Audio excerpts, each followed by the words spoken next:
आज हम मौजूद है जेहलम में एक ऐसी कहानी के साथ जो बैक वक्त आपकी आंखों में आंसू भी ले आएगी, आपकी जिंदगी में मोटिवेशन भी भर देगी और आपको जिंदगी की नफसा नफसी पे, इंसान की नफसा नफसी पे और जिंदगी कितनी अनप्रडिक्टेबल है इसको भी आपको ये बताएगी, आप पे ये बावर करवाएगी कि अगले लम्हे आपके साथ क्या हो सकता है। यह है कलीम अहमद और उनकी मिसेज। एक हंसता बसता घराना था, एक बहुत अच्छी जिंदगी गुजार रहे थे। कलीम साहब इलेक्ट्रॉनिक्स का काम किया करते थे, इनकी मिसेज का पार्लर था, बहुत अच्छी जिंदगी गुजार रही थी। इतनी अर्निंग माशाल्लाह किया करते थे जितनी हो सकता है आप में से बहुत सारे लोगों के पूरे महीने की तनख्वाह हो। एक हादसा हुआ और उस हादसे ने इनकी ज़िंदगी बदल के रख दी। उस हादसे की वजह से इन दोनों की ज़िंदगी में वो काम हुआ कि आप सोच कर भी कांप उठेंगे। ये दोनों माजूर हो गए, कलीम साहब की ज़ुबान में लुकनत आ गई, लेकिन ज़िंदगी है, रुक नहीं सकती। अपनी बेटी के लिए इन्होंने दोबारा जीना शुरू किया।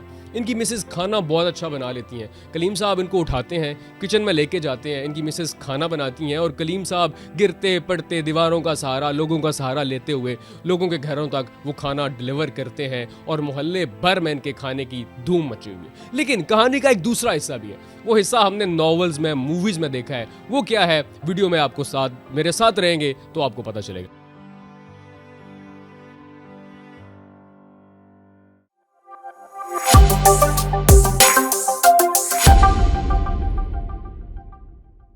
अस्सलाम वालेकुम। वालेकुम सलाम। कैसी हैं आप?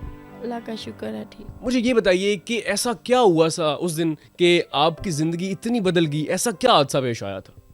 उस दिन हम लोग जा रहे थे बाज़ार, तो अचानक से बाइक पे हमारा एक्सीडेंट हो गया था, जिसकी वजह से मुझे लग गई और बहुत ज़्यादा लग गई, जिसकी वजह से मैं 3 साल पैरालाइज रही हूँ। तो जब हादसा हुआ, आपको लेके डॉक्टर्स के पास गए तो डॉक्टर्स ने क्या कहा था?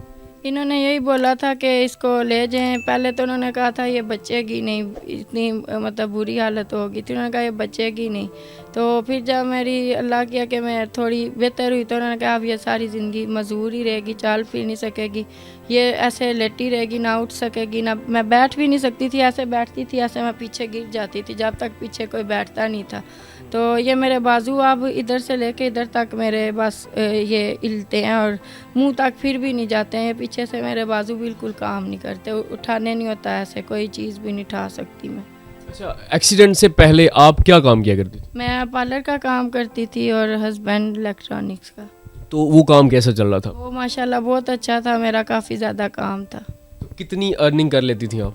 कभी कभी तो जब मेरा काम होता था, मेरे पास रश होता था, तो 40,000 तक भी मैंने एक दिन का कमाया। और जब तक मतलब मेरा मंथली मैंने क्रीमें वगैरह सेल करती थी, ऑयल वगैरह भी, और मेरा 60,000 तक हो जाता था। और अगर काम आता था तो ज़्यादा भी हो जाता था, कभी काम भी हो जाता था। अच्छा, तो एक्सीडेंट के बाद जब आप थोड़ी सी नॉर्मल हुई तो अब आप क्या काम करती हैं? अब हमने फूड का स्टार्ट किया। तो देखें, आप दोनों, मैं भी आपको देख रहा था, आप सही से चल नहीं पाती, आपके हाथ की ग्रिप इतनी अच्छी नहीं है कि आप किसी चीज़ को जो है वो होल्ड कर सकें। तो ये कैसे आप मैनेज करती हैं? ये मैं हस्बैंड साथ देते हैं और बेटी दोनों मिल के, तो फिर मैं बैठ के चेयर पर ये बाजू के नीचे कोई चीज़ रखती हूँ, तो फिर बैठ के बनाती हूँ। तो ये काम कैसा चल रहा है?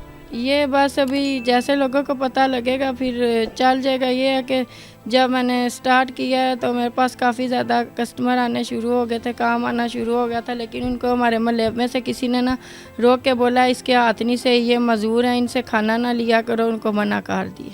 तो वो फिर लोग खाना नहीं लेते अब वो मेरे से नहीं ले रहे।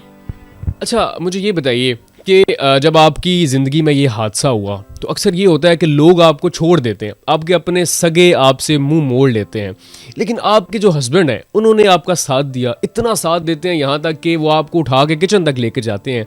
हालांकि आपकी लव मैरिज नहीं है, मोहब्बत का रिश्ता हो तो समझ में आती है, मोहब्बत की शादी है, तो अरेंज मैरिज थी। तो इनके बारे में क्या कहें?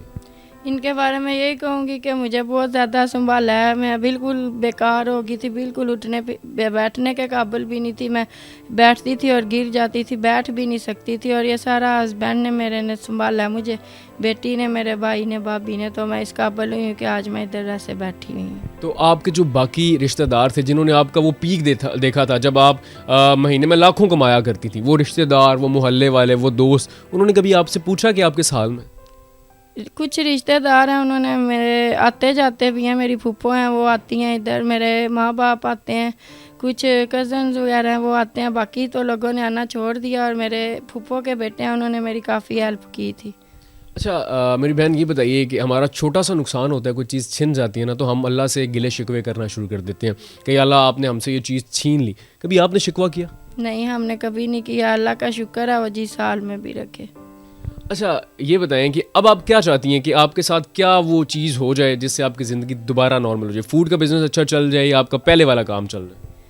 जो भी हो, जो हस्बैंड का काम हो जाए वो बेहतर है कि मेरे से कभी होता है कभी नहीं। कभी मैं खुद इतनी मेरी तबीयत ख़राब होती है कि मैं अपने घर का खाना भी नहीं बना सकती, और कभी जो है वो बिल्कुल ही मतलब बेहतर हो जाती हूँ। 2-4 दिन मैं ठीक रहूँगी और बीच में हफ्ते में 3-4 दिन मेरी तबीयत बहुत ज़्यादा ख़राब हो जाती। मुझे दिल का मसला भी है और साथ दूसरा ये मेरा मसला तो मेरे से नहीं होता, और फिर कभी मेडिसिन लेने जाना पड़े तो फिर मुझे बहुत ज़्यादा ज़ाब पड़ता है, मुझे साथ किसी को लेके जाना पड़ता है, ऐसे मैं सीढ़ियों से उतर नहीं सकती हूँ। अच्छा कलीम भाई, आप मुझे ये बताएं कि आपका इलेक्ट्रॉनिक्स का बहुत अच्छा पहले काम था, तो अभी आप कुछ काम कर रहे हैं? हम फूड का काम कर रही हैं दोनों, हम दोनों का आइडिया था, तो वही ये बीवी, इसको मैं इसकी हेल्प करता हूँ, किचन तक लेके जाता हूँ, ये खाना बनाती है और मैं जिस तरह भी होता है मैं डिलीवर करके पहुँचा के आता हूँ। अच्छा आपकी ये ज़ुबान में कोई लुकनत फील हो रही है, आप सही से बोल नहीं पा रहे, तो हादसे से पहले ही आप ठीक थे? जी मैं बिल्कुल ठीक था, ये मुझे ये मसला जो है हादसे के बाद हुआ। तो अभी आप जब सही से काम भी नहीं कर पा रहे, फूड का बिज़नेस अभी आपने स्टार्ट किया, तो ये जो मेडिसिन है, आपका इलाज है, वो कैसे मैनेज हो रहा है? वो मेरे सास और ससुर ही हमारी सारी दवाइयों का खर्च पूरा करते हैं। अच्छा अभी आप आवाम से क्या अपील करेंगे? आपको क्या ऐसा आपके साथ मदद की जाए, आपकी हेल्प की जाए कि आपकी ज़िंदगी दोबारा नॉर्मल हो जाए? ये है कि इतनी सारी हेल्प हो जाए, दोबारा कारोबार स्टार्ट कर लें। इलेक्ट्रॉनिक्स से काम करेंगे? हाँ जी। तो कितनी सी हेल्प हो, कितनी अमाउंट आपको चाहिए? 5-1 लाख तो लाजमी चाहिए। सो नाज़रीन, आपको हमने मिलवाया जहलम के कलीम अहमद से एक ऐसी कहानी जो आपको बताएगी कि ज़िंदगी कितनी अनप्रडिक्टेबल है, एक लम्हे के अंदर क्या हो जाए इंसान को पता नहीं है। सिर्फ आपने करना ये है, स्क्रीन पे जो नंबर चल रहा है वो कलीम अहमद साहब का है, वो मेरा या मेरे चैनल का नंबर नहीं है, वो कलीम साहब का है। आपने इनसे बात करनी है, जहलम के अंदर आके इनसे मिल लें, इनके हालात देख लें, आपने इनकी हेल्प करनी है ताकि ये जो सफ़ेद पोश फैमिली है दोबारा अपनी ज़िंदगी एक नॉर्मल तरीके से गुजार सके। और मेरे ख्याल से इनकी हेल्प करना ज़्यादा अफजल है उन लोगों से जो प्रोफेशनल भिखारी हो चुके हैं, जो रोज़ाना आपसे मांगते हैं, आपकी गाड़ी का शीशा नॉक करते हैं। उनसे बेहतर है इनकी मदद की जाए ताकि ज़िंदगी आसानी से ये लोग गुजार सके और उनकी बेटी की परवरिश अच्छे से हो सके। वीडियो को आपने दोस्तों के साथ, फैमिली के साथ शेयर ज़रूर करना है। अपना बहुत सारा ख्याल रखना है। अल्लाह हाफ़िज़।